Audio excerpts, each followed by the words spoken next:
بسم الله الرحمن الرحيم আসসালামু আলাইকুম রহমতুল্লাহি ওয়া বারাকাতুহু। আমাদের একজন ভাই জানতে চেয়েছেন যে কেউ যদি নামাজ পড়ার পর জানতে পারে যে সে নামাজ পড়েছে কিন্তু কিবলা ছিল অন্যদিকে, তখন সে কি করবে?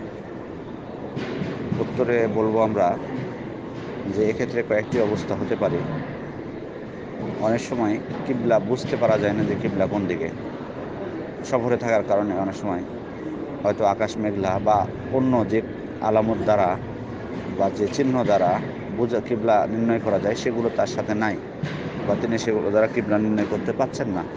এমত অবস্থায় চেষ্টা করবেন নির্ধারণ করা, দিয়ে একদিকে পড়ে ফেলবেন। পড়ার পর যদি জানতে পারেন যে কিবলা ছিল অন্যদিকে, তাহলে তাকে পুনরায় নামাজ পড়তে হবে না।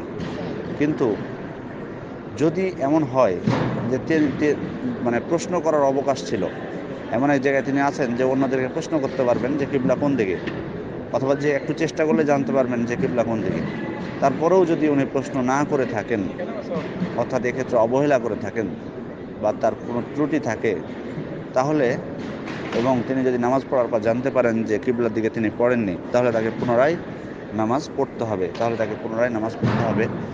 কারণ এক্ষেত্রে তিনি ত্রুটি করেছেন। এক্ষেত্রে তার মানে তিনি ভুল তো করেছেন কিবলা, প্লাস তার আরেকটা যেটা ভুল করেছেন সবথেকে বড়, তিনি জিজ্ঞেস করেননি বা জানার চেষ্টা করেননি।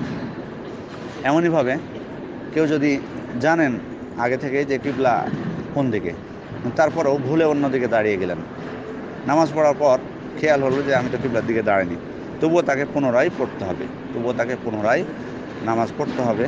শুধুমাত্র পড়তে হবে না কোনো অবস্থায়, তাহলে শুধুমাত্র পড়তে হবে না যদি এমন হয় যে তিনি মানে কাউকে প্রশ্নও করতে পারছেন না, বা এমন কোনো মাধ্যম নেই যার মাধ্যমে তিনি জানতে পারবেন যে কিবলা এদিকে, তখন তিনি গবেষণা করে একটা দিক নির্ধারণ করে পড়ে নেবেন। তারপরে যদি জানতে পারেন যে তার ভুল হয়েছে, সমস্যা নাই, তাকে পুনরায় নামাজ পড়া লাগবে না, যেহেতু এক্ষেত্রে তার কোনো অবহেলা নেই বা ত্রুটি নেই।